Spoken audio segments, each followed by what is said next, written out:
crystallize it for me, Yeah. Leader Jeffries. I mean, when you say they won't sit down with you, I mean, how does that work exactly? How does it go? You're going up to Speaker Johnson. He's like, I don't want to talk to you.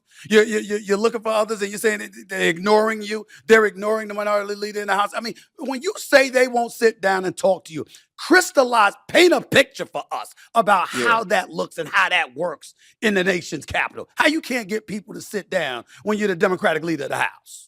Listen, it's a good question. It makes no sense. It sounds illogical to people, and I understand that. So if we just break down the chronology, Leader Schumer and I demanded a meeting with Donald Trump. He agreed to the meeting. This was in advance of the shutdown. He agreed to the meeting.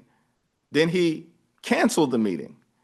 And then the American people clearly rose up and said, what are you doing? You're not willing to sit down with leaders in the House and the Senate to try to avoid a government shutdown? So then he has the meeting. That was last Monday.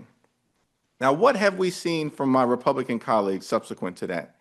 Instead of actually having a follow-up conversation to try to avoid the government from shutting down, what Donald Trump did was release deep fake videos. Yes.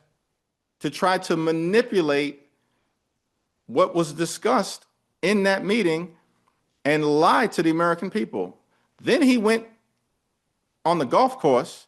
I think it was on day 4 of the government shutdown. We've never seen anything like this. We've never seen President Obama. We've never seen President Clinton, President Bush. I mean, come on. This guy is on the golf course because he doesn't want to sit down with Democratic leaders. I've seen Obama. Maybe not during the shutdown, but I've during seen the shutdown. No, I didn't say during the shutdown. But President Obama, he spent some time on the golf course. Now, come on now.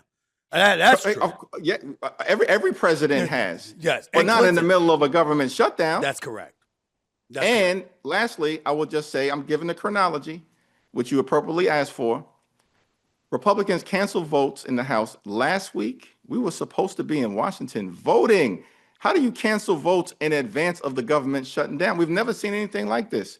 And then they cancel votes again this week, which is why I say Republicans are on vacation, literally spread out throughout the country and the rest of the world. They need to get back to work so that we can resolve this issue related to reopening the government and addressing the Republican healthcare crisis.